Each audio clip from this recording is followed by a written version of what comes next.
मोह निद्रा में सोए जीव को जगाते हुए संत कहते हैं कि 84 भुगती घनी और बहुत सही जम मार, भरम फिरे तिहु लोक में तऊ न मानी हार। जीव कष्ट पाता है, इस संसार में दुख पाता है, पीड़ा पाता है। ये भगवान की माया नहीं है। अनंत अनंत बार पीड़ा पाकर भूल जाता है, ये भगवान की माया है। पूर्व भी मैंने आपको कभी निवेदन किया था कि संसार का दुख आपको मुझे दुख लगता नहीं, दुख लगे तो इससे छूटने का प्रयास करें।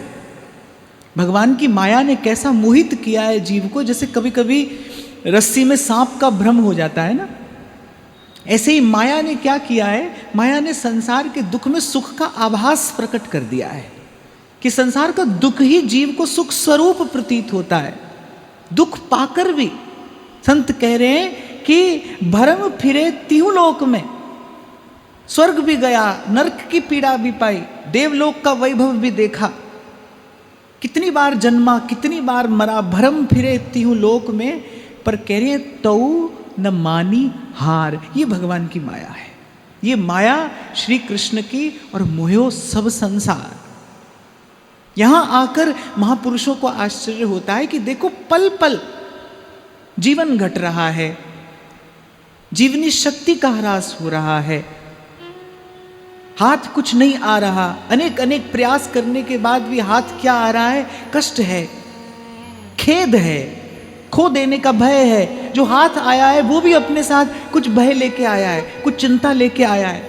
जो अर्थ आपने मैंने संचित किया वो भी अंततः अनर्थ ही कर रहा है। सब देख रहा है, सब देख रहा है, विचार रहा है, समझ रहा है, परंतु छोड़ नहीं पा रहा। ये भगवान की माया है। इसीलिए भगवान ने कहा प्रबल माया, दुरत्तया माया। इसीलिए महापुरुष कह रहे हैं मोह कैसा है, दुरंत मोह।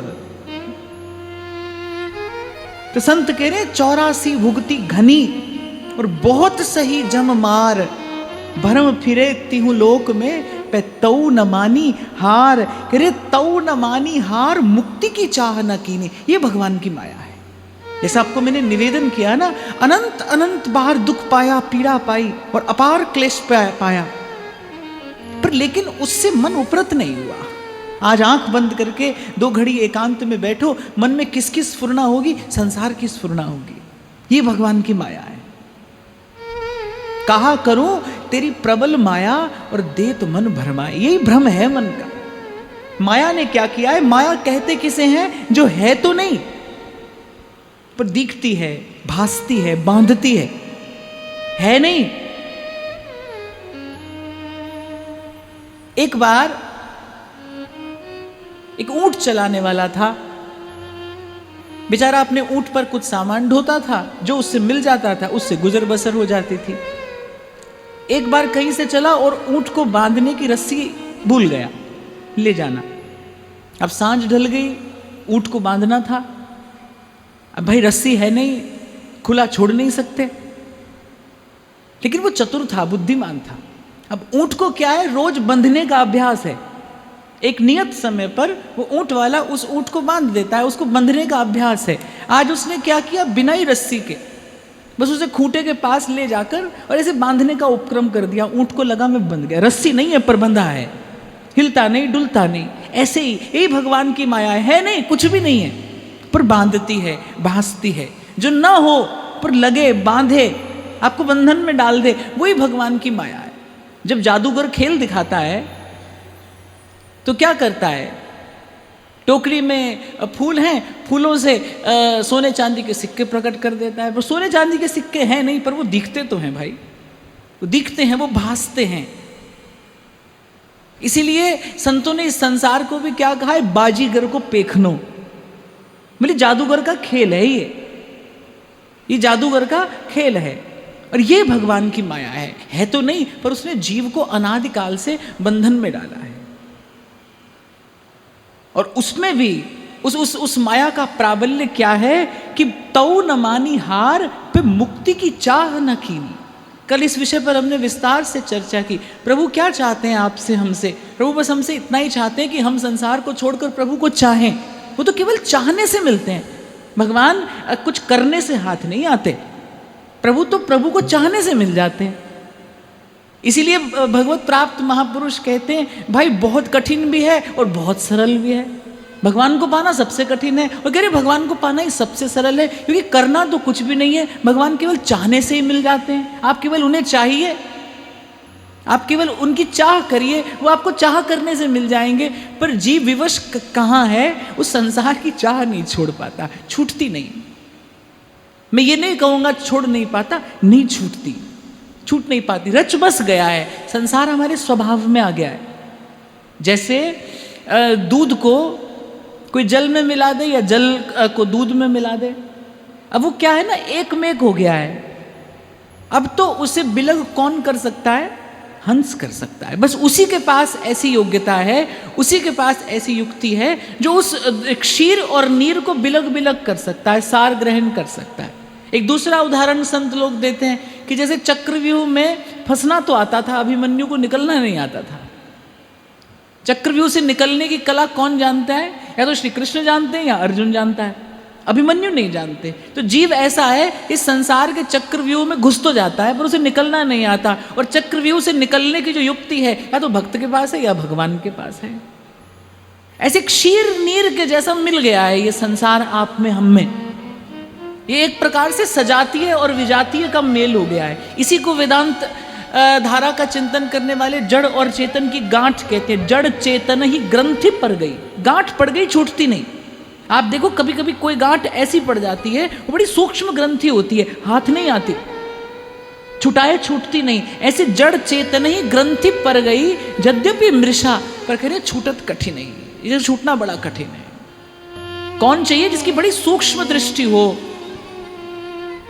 या कोई हंसवत हो, उसके पास विमल विवेक हो, उसकी बुद्धि में प्रकाश हो श्रद्धा का, वो इस ग्रंथि का भेदन कर सकता है। इसीलिए संत महापुरुष विचार कर कहते हैं भाई आपसे नहीं होगा, गुरु चरणों से लगे रहना। तो ये श्री सहजोबाई जी की पंक्तियां हैं कि 84 भुक्ति घनी और बहुत सही जम मार, भरम फिरे तिहु लोक में, तौ न मानी हार, तौ न मानी हार, मुक्ति की चाह न किन्ही। और कह रहे हीरा देही पाई और मोल माटी के दीनी। मूरख मन समझे नहीं, समझाया बहु बार, सहजो सुखिया होए गो, सिमरे गो करता, सिमरे गो करता। मूरख मन समझे नहीं, समझाया बहु बार, और सहजो सुखिया होएगो, जब सुमिरे गो करता। देखो इस पर जितना विचार किया जाए उतना कम है। संसार की ओर आप दृष्टि डालो, जैसे किसी दृश्य को देखकर मन में श्रद्धा उत्पन्न हो जाती है, किसी दृश्य को देखकर मन में आदर उत्पन्न होता है, किसी दृश्य को देखकर आपके मन में प्रसन्नता का उदय हो जाता है, किसी दृश्य को देखकर बड़ी ग्लानि होती है, पश्चाताप होता है कि अरे क्यों देखा, देखना ही नहीं चाहिए था। किसी दृश्य को देखकर घृणा मन में उत्पन्न होती है। ऐसे संसार को जब जब देखोगे, निश्चय रखिए संसार पर जब जब दृष्टिपात करेंगे क्या परिणाम है, आपके मन में द्वंद्व उत्पन्न होगा। जैसे मैंने कहा प्रत्येक दृश्य को देखोगे तो कोई भाव आपके मन में उत्पन्न होगा। किसी को देखो तो मन में बड़ी करुणा का उदय हो आता है, कभी देखो तो कोई बड़ा विभत्स दृश्य दिखाई पड़ जाए तो बड़ी घृणा होती है, क्यों देखा, नहीं देखना चाहिए था। ऐसे क्रिया की प्रतिक्रिया होती है ना।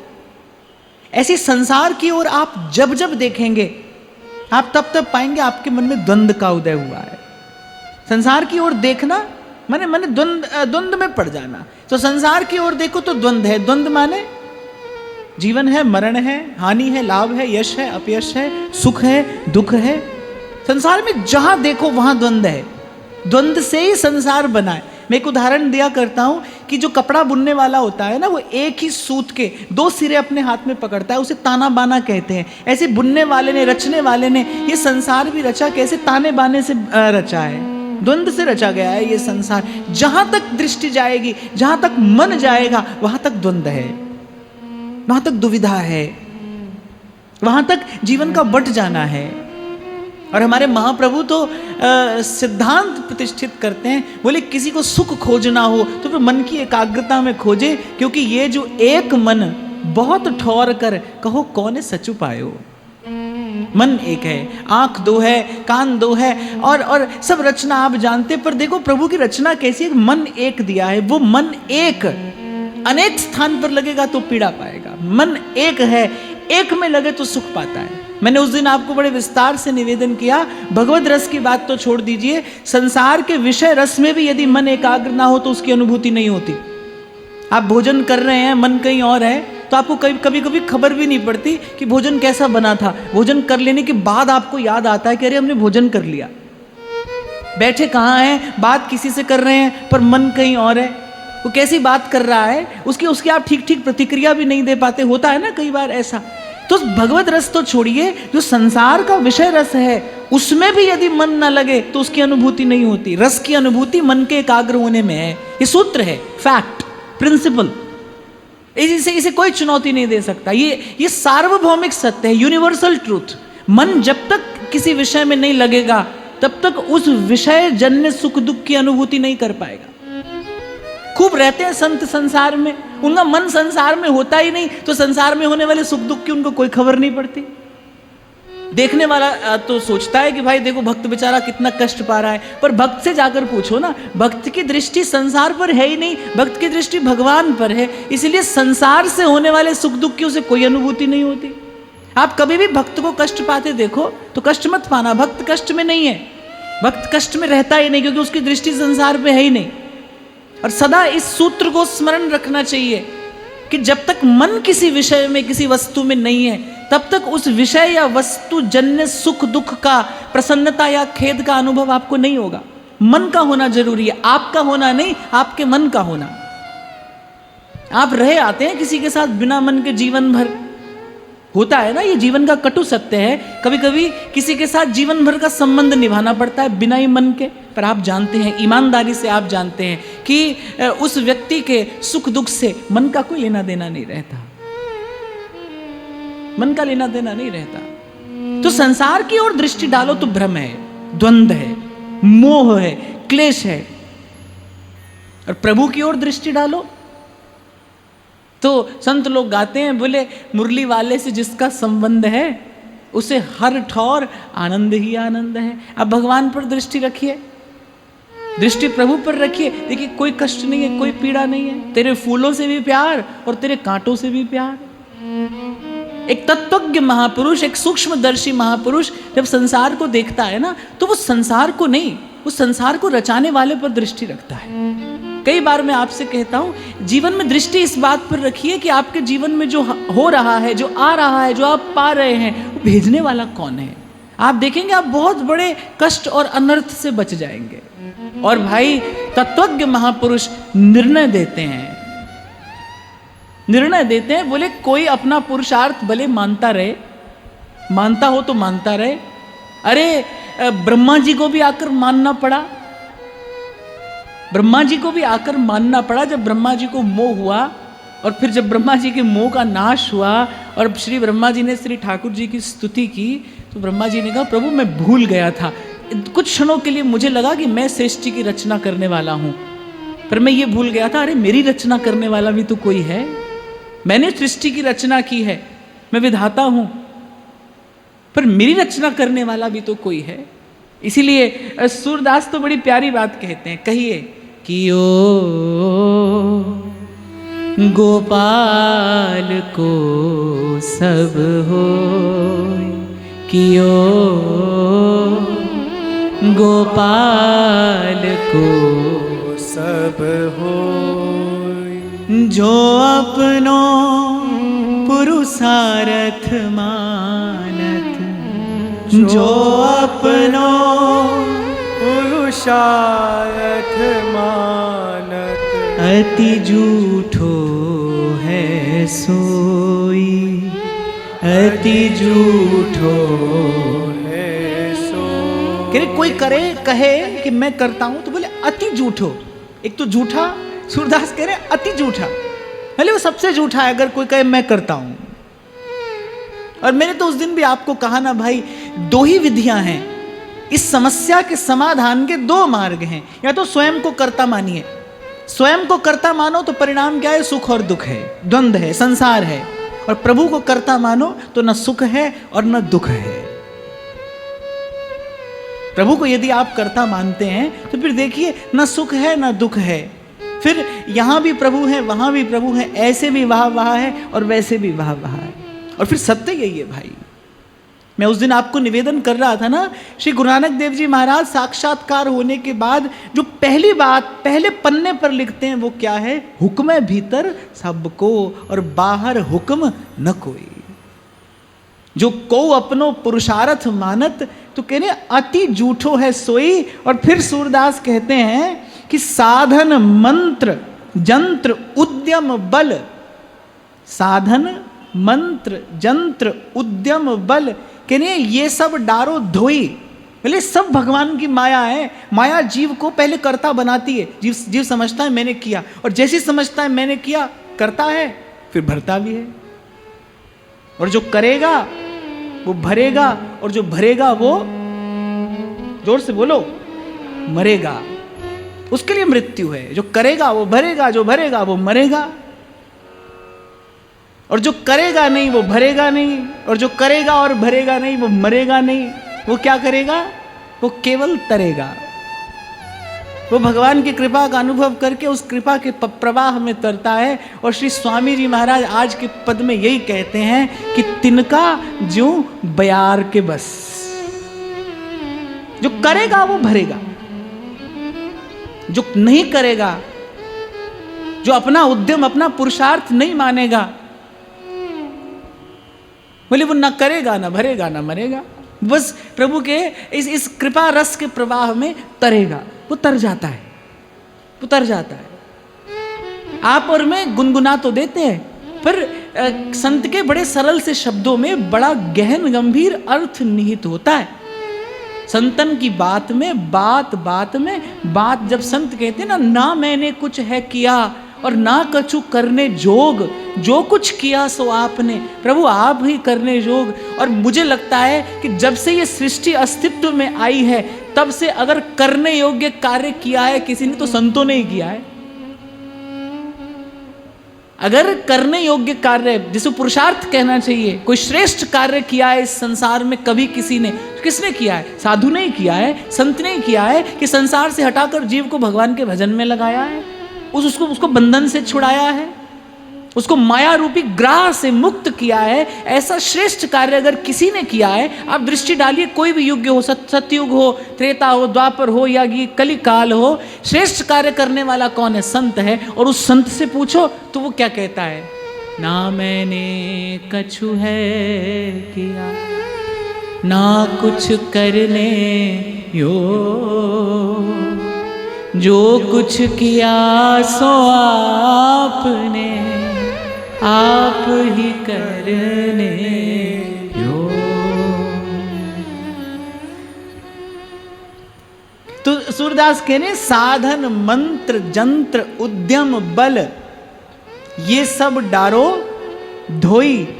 और फिर कह रहे हैं जो कछु लिख राखी नंद नंदन, जो कछु लिख राखी नंद नंदन, मेट सके नहीं कोई, मेट सके नहीं को, करी गोपाल की सब होई, करी गोपाल की सब हो।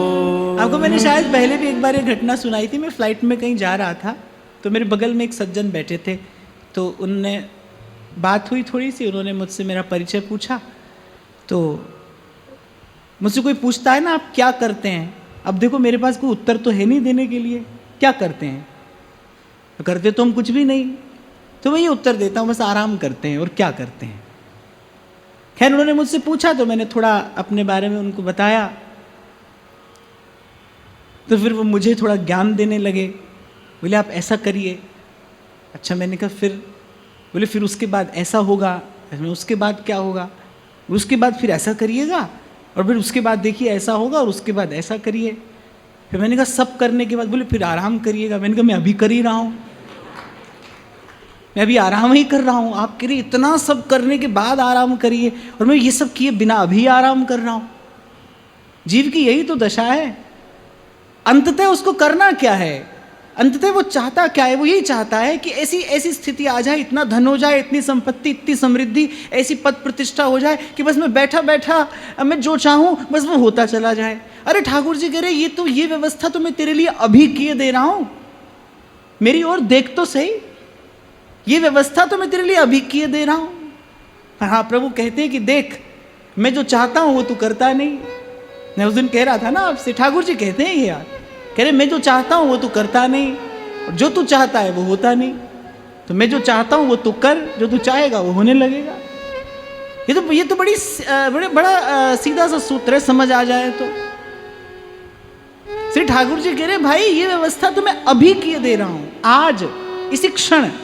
जैसे जीव समर्पित होता है, गीता में भगवान का ये वाक्य योग क्षेम वहाम्य हम कहते हैं। एक बार एक विद्वान व्यक्ति के मन में संशय आ गया ये वाक्य पढ़ के, जब उसने पढ़ा योग क्षेम वहाम्य हम, तो उसने कहा भगवान स्वयं थोड़ी वहन करते होंगे, वहाम्यम का अर्थ तो ये है भगवान कह रहे मैं वहन करता हूं, जो अप्राप्त है वो प्राप्त कराता हूं, जो प्राप्त है उसकी रक्षा करता हूं।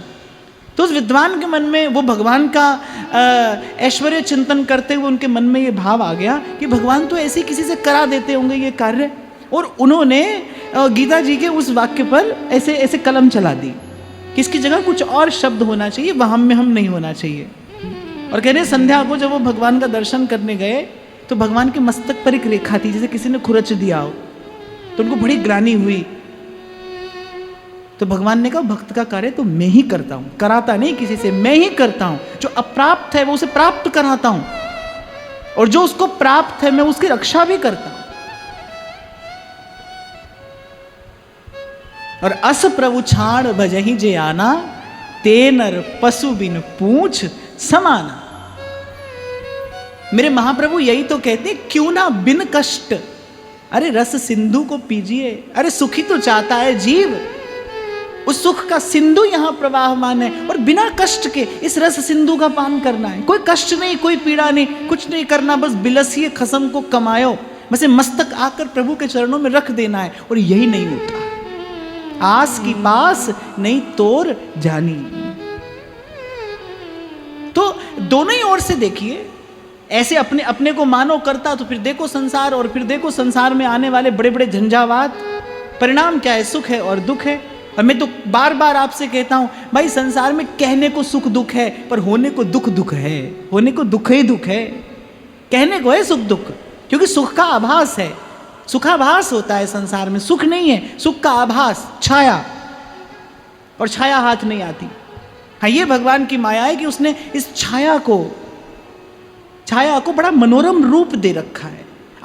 आंख लुभा जाती है संसार के रूप में, कान अटक जाते हैं विषय वार्ता का श्रवण करने में, हाथ बार बार विषय रस को प्राप्त करने के लिए प्रयास करने लगते हैं। ये भगवान की माया है।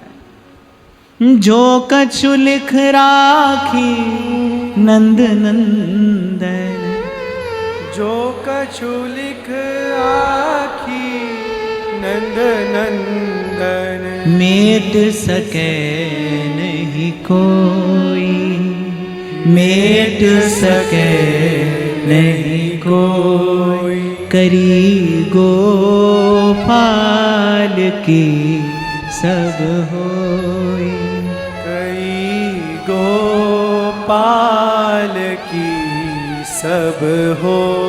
दुख सुख लाभ अलाभ समझ तुम, दुख सुख लाभ अलाभ समझ तुम, कतहि मरत हो रोई, कतहि मरत हो।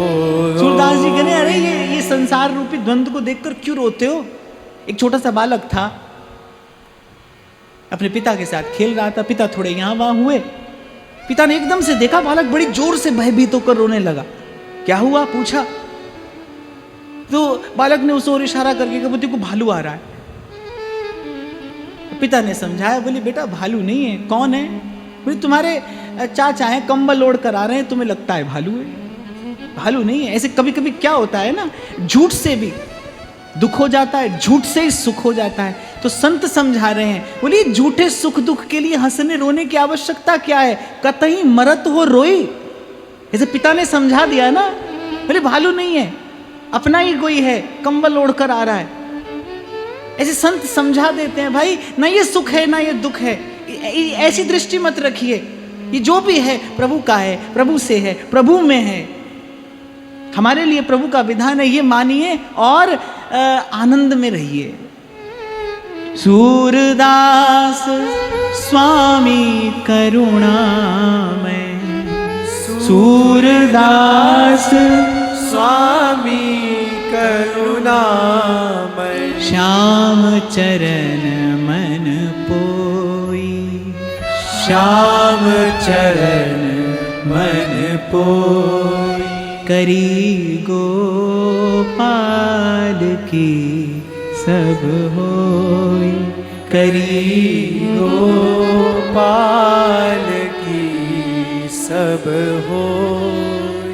तो श्री स्वामी जी महाराज आज के इस पद में, इस सिद्धांत में कहते हैं, तिनका जो बयार के बस, वो जहां चाहे उसे वहां उड़ा कर ले जाए। ऐसे कहते हैं, जो चाहे त्यों उड़ाए, ले डारे अपने रस। तिनका जो बयार के बस। मैं कई बार आपसे निवेदन करता हूं, रोग का निदान, रोग का निवारण तभी संभव है जब पहले रोग की स्वीकृति हो। ध्यान से सुनिए, रोग का निवारण कब संभव है? जब पहले हम ये मान लें कि हमें रोग है। सबसे पहले इसी स्वीकृति से आरंभ होगी वो रोग निवारण की यात्रा।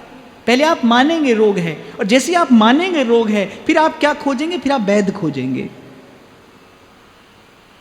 वैद्य मिला तो औषधि मिलेगी, और औषधि मिली तो बनत बनत बन जाई। एक दिन रोग का निवारण हो जाएगा, लेकिन पहले मानिए कि हमें रोग है। ऐसे संत पहले मान लेता है। पर बस जीव स्वबस भगवंता। वो स्वामी स्वतंत्र है, जीव परतंत्र है। मैं परतंत्र हूं, मेरे हाथ बंधे हैं, कर्म से बंधे हैं, प्रारब्ध से बंधे हैं, संस्कार से बंधे हैं। और मुझे तो लगता है सब एक और रख के ये कहना चाहिए, जीव जो है वो संसार से सुख की आशा से बंधा है। कैसे बंधा है जीव संसार से? सुख की आशा से बंधा है। आज मिलेगा, बस कल मिलेगा, बस कल मिलेगा, बस इसी आशा से जीव संसार से बंधा है। मानिए कि मैं बद्ध हूं, हे प्रभु मैं मायाबद्ध जीव हूं, आप स्वतंत्र हैं, मेरे हाथ बंधे हैं, इसीलिए ना मैंने कुछ है किया और ना कछु करने जोग, मेरे हाथ बंधे हैं। साधक होते हुए अनुभव करिए, कितनी बार आपका मन विकार की ओर जाता है, आप नहीं चाहते पर जाता है। लाख बार रोके नहीं रुकता। आप नहीं करना चाहते कुछ, लेकिन उस कर्म में, उस क्रिया में कोई है जो आपको प्रवृत्त करा देता है। आप नहीं चाहते पर फिर भी आप प्रवृत्त हो जाते। कौन है? कोई है जो हमसे भी प्रबल है, कोई है जो हमसे प्रबल है। इसीलिए भाई आप स्वयं कर्ता होकर कर्म करोगे तो आपकी डोर प्रारब्ध के हाथ में रहेगी। और वो प्रारब्ध कैसा है? मेरे महाप्रभु कह रहे हैं, जम द्वारे कटियत नक छीके। ये बात महाप्रभु ने क्यों कही? बोले वहां पर भूल की क्षमा नहीं है। जम द्वारे कटियत नक छींके, माने किसी को छींक आ जाए और कोई कहे कि भाई इस छींक का दंड ये कि इसकी नाक ही काट लो, ये तो बड़ी क्रूरता है। पर महाप्रभु कहने बोले जम द्वारे, वहां यम के द्वार पर ऐसी व्यवस्था है, इतने से अपराध का इतना बड़ा दंड दिया जाता है। यम द्वारे कटियत नक छींके, छींक आएगी और वो कहेंगे बोले नाक काट लो इसकी, इतने से अपराध का इतना भारी दंड। और यहां एक और प्रभु का दरबार देखिए, अवगुण करे समुद्र सम गिनत ना अपनो। संत तो कहते हैं कि ठाकुर जी की दृष्टि में दोष आता ही नहीं। बोले वो जीव के दोष की ओर चाहे भी तो नहीं देख सकते, जैसे सूर्य कभी नहीं देख सकता ना अंधकार को, ऐसे श्री ठाकुर जी की दृष्टि में कभी जीव का दोष आता ही नहीं। वो तो जो श्री ठाकुर जी की सेवा में है ना, उनकी प्रकृति वो कभी कभी थोड़ी चपत लगा देती है जीव को। ठाकुर जी की दृष्टि में दोष नहीं आता, वो तो केवल गुण की ओर ही देखते हैं और रंच प्रेम को भी सिंधु समान कर और जीव को स्वयं को ही प्रदान कर देते। तो निर्णय आपके हाथ में है, आपको चुनना है। करना तो पड़ेगा भाई, किए बिना तो हम नहीं रह पाएंगे, पर यह आपको निर्णय करना है कि हमें कर्म करना है या हमें सेवा करनी है। कर्म करोगे तो कर्म का फल है, जीवन प्रारब्ध के हाथ में रहेगा, देवी देवता निर्णय करेंगे आपका। लेकिन मेरे महाप्रभु स्फुटवाणी के आरंभ में एक संकेत करते हैं, जो पे कृष्ण चरण मन अर्पित करी है कहा नवग्रह रंक। भगवान का दास प्रारब्ध के अधीन नहीं होता। करुणा बेली में श्री चाचा जी कहते हैं ना, जो हरिदास कर्म बस कई। भगवान का दास कर्म के बस नहीं होता, प्रारब्ध के अधीन नहीं होता। उसके डोर प्रभु के हाथ में, उसके जीवन का एक एक निर्णय प्रभु लेते हैं। मैं उस दिन भी आपको निवेदन कर रहा था ना, यदि श्री कृष्ण संग नहीं खड़े होते तो पांडव किसी भी प्रकार से विजयी नहीं हो सकते थे। श्री ठाकुर जी ने कराया, छल से बल से उन्हें विजयी कराया। पक्षपात करते हैं श्री ठाकुर जी भक्त का। अरे पक्षपात क्या करते हैं, वो तो सीधे सीधे भक्त के पक्ष में ही जाकर खड़े हो जाते हैं। आप देखो संसार में कभी कभी ऐसा होता है, एक व्यक्ति कहता है आपको, बोले देखो हम हैं तो आपके साथ ही, तो सीधे से आकर नहीं कह सकते। देखो हमें सबको संभाल कर रखना है ना, हमें सबके साथ संबंध बनाकर रखना है, हम मन से आप ही के साथ में हैं, पर हम सीधे सीधे आपके साथ आकर नहीं खड़े हो सकते। पर श्री ठाकुर जी ऐसे नहीं, वो तो सीधे सीधे भक्त के पक्ष में आकर खड़े होते हैं।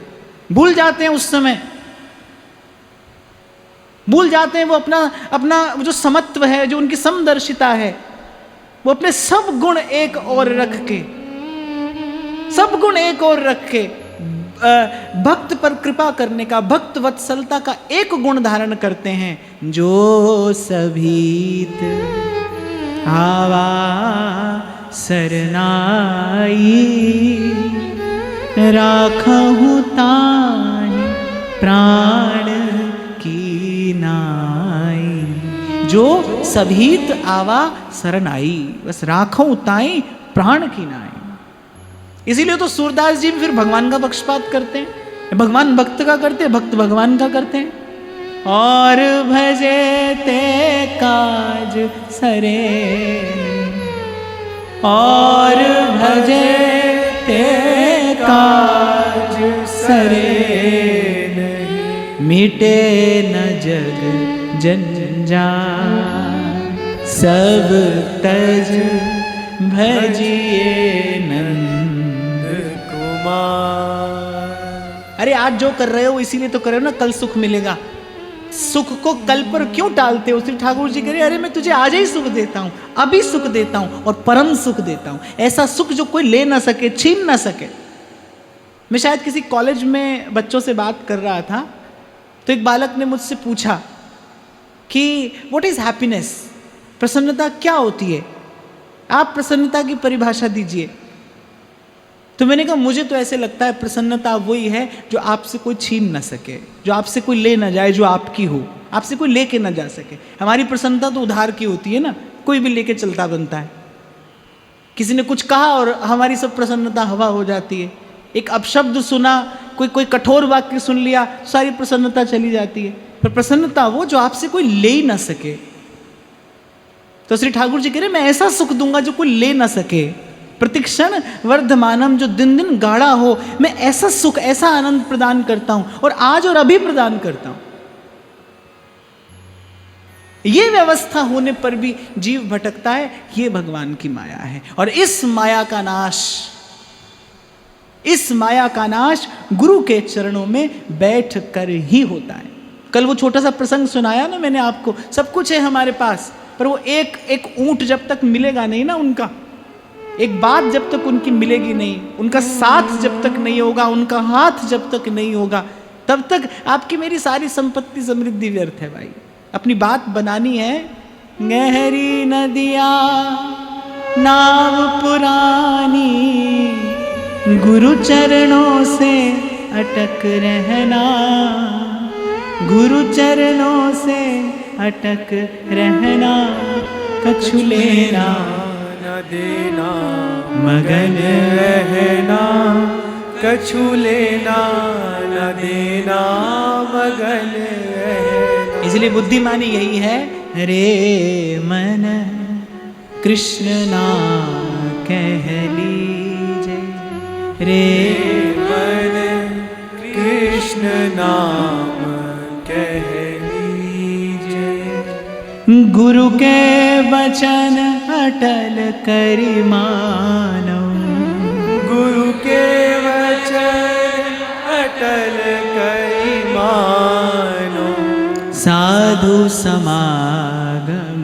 कीजे, साधु समागम कीजे, रे मन कृष्ण नाम कह लीजे, रे मन कृष्ण नाम कह ली। और दूसरी बात, पहली बात तो स्वयं को कर्ता मानो, तो परिणाम क्या है? प्रारब्ध है, द्वंद्व है, सुख दुख है, डोर प्रारब्ध के हाथ में है। प्रभु को कर्ता मानो तो डोर प्रभु के हाथ में है।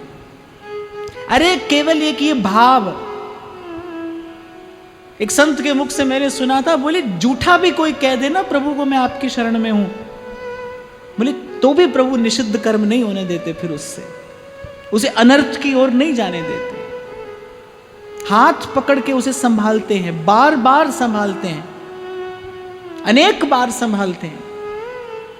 तो पहली बात तो ये स्वयं को कर्ता मानो, तो परिणाम सुख दुख है, द्वंद्व है, डोर प्रारब्ध के हाथ में। और फिर दूसरी बात, आगे भी शायद हमने कभी चर्चा की थी कि इस संसार में एक माया की पवन बहती है और एक प्रभु के अनुग्रह का मरुत बहता है। भगवान कह रहे सन्मुख मरुत अनुग्रह मेरो। ये नर्तन क्या है? भव बारिधि में डेरो, यानी नौका मिली है, जो जो जो गुरु के चरणों से लगा है, जो संत के चरणों से लगा है, जिसने सत्संग रूपी कल्प तरु का आश्रय ले लिया है। ये सत्संग रूपी कल्प तरु की छाया में माया नहीं, यहाँ पर भगवान के अनुग्रह की मरुत बहती है। एक बात याद रखना भाई, तिनका हवा के साथ बहेगा। अब आपको पूर्वा के साथ बहना है कि पिछुआ के साथ बहना, ये निर्णय आप करिए। बहना तो पवन के साथ पड़ेगा, तिनका बयार के बस है, एक पुरवैया है, एक पछुआ पवन चलती है।